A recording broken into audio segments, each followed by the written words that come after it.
Cavendish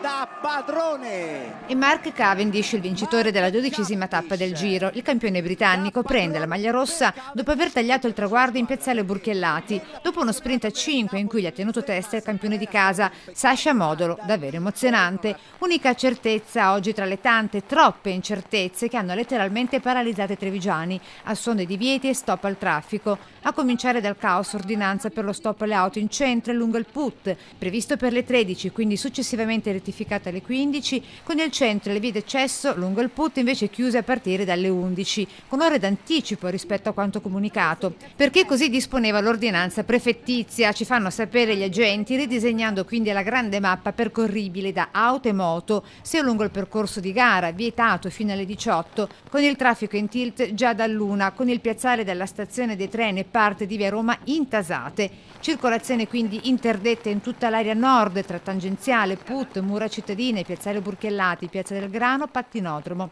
e ferma dalle 11. Deviati i percorsi dei bus, vietati i parcheggi lungo tutto il percorso di gara, con stop alla sosta in tutta l'area cittadina che ospitava mezzi e squadre del Giro. A gestire la situazione traffico più di 1 migliaio gli uomini delle forze dell'ordine, compresi i volontari e gli agenti della polizia locale dei comuni attraversati dalla grande carovana rosa.